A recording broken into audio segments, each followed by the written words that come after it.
गया टोटू देखे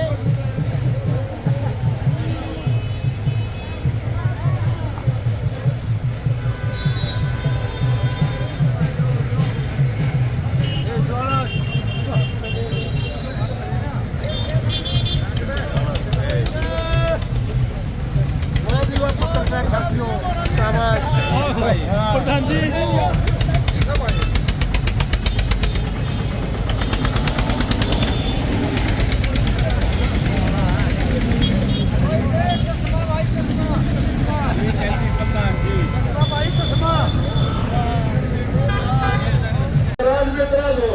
आदमी की बात पे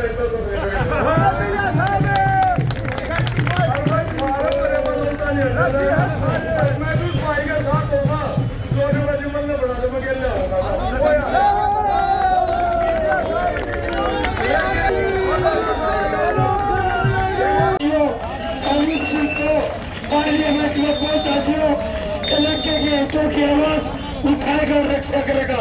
जय हिंद। अब आपके इंतजार की घड़ी खत्म हो गई। अब मैं प्रार्थना करूंगा हमारे बहुत ही मेहनती जुझारू प्रदेश के अध्यक्ष पूर्व मंत्री रहे रामपाल माजरा जी वो आए और लोगों से अपनी अपील करें। चौधरी रामपाल जी माजरा जी। लोकसभा के लोकदल पार्टी के उम्मीदवार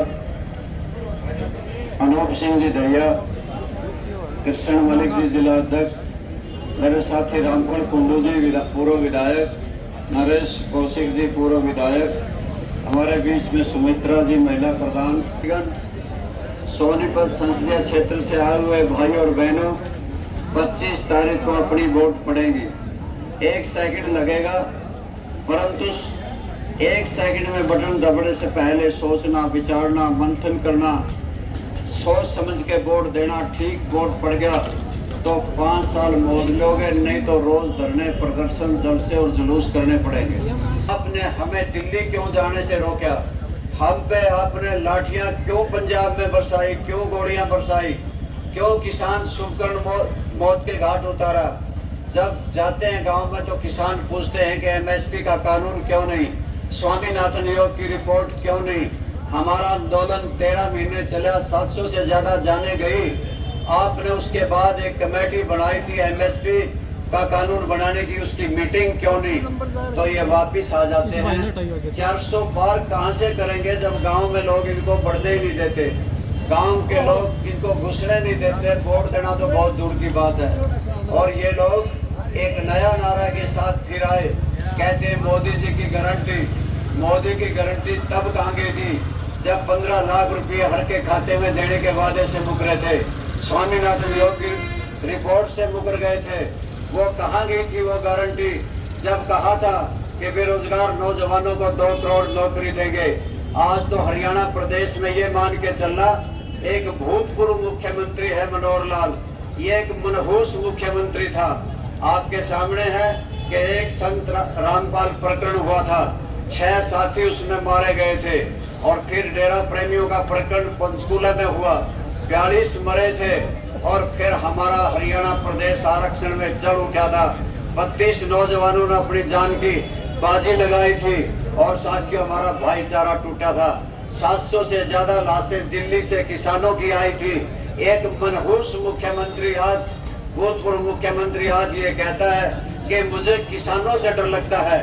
किसानों से डर नहीं लगता, अकेले किसान नहीं है बल्कि सरपंचों से भी डर लगता है, आंगनबाड़ियों से भी डर लगता है। क्योंकि आपने किसानों के आंदोलन पे लाठियां बरसाई, पिपड़ी में लाठी चार्ज किया, इसलिए किसान रुष्ट है। आपने सरपंचों पे लाठी बरसाई। श्रीमान मनोहर लाल जी, सारे सरपंच आपसे नाराज हैं और आज सारे की सारी आंगनबाड़ी वर्कर आपसे नाराज हैं। आज हरियाणा प्रदेश का कौन सा वर्ग है जो आपसे खुश हो? क्योंकि आज हरियाणा प्रदेश में रक्षक ही भक्षक बन गए हैं। बाढ़ खेत को खाती है, दरिया के किनारे खुद पानी चूस गए, बिजली खंभे चाट गए हैं। आज हरियाणा प्रदेश में जल घर है तो जल नहीं, बिजली घर है तो बिजली नहीं, बिजली गुल है और बिजली के बिल फुल हैं। साथियों आज हरियाणा प्रदेश की स्थिति, परिवार पहचान पत्र बना करके बुढ़ापा पेंशन काटी, राशन कार्ड काट दिए, पीले कार्ड काटे गए और हरियाणा प्रदेश को जो खिलखिलाता हुआ प्रदेश था, हंसता हुआ प्रदेश था, आज वो मुरझा रहा है, जिसकी वजह से हम देख पा रहे हैं हमारे किसानों की कड़ी मेहनत से, कमेरे की कड़ी मेहनत से रेलवे स्टेशन, बंदरगाहें और हवाई अड्डे हमने बनाए थे, वो सारे बेच दिए। इनके मुकाबले में बहुत बड़े बड़े लोग आए हुए हैं। साथियों, एक किसान कमेरे का बेटा आज मैदान में है, लुटेरे और कमेरे मैदान में हैं। कमेरों की लड़ाई करना आपका दायित्व है, आपकी जिम्मेवारी है। आप एक एक वोट गांव गांव में जा करके इस भाई के पक्ष में करने का काम करना। आप सबको पता है कि अपना पराया कौन है। दीन बंधु सर छोटू राम ये कह के गए थे कि है भोले किसान मेरी दो बात मान ले, बोलना ले सीख और दुश्मन पहचान ले। वो यही कह के तो गए थे कि अपना मारा तो छावे गेड़ा है, फिर भी आपका है और वो दूर के हैं, वो पता नहीं कौन है, कैसे आए, ये जो कांग्रेस वाले जाने या बीजेपी वाले जाने।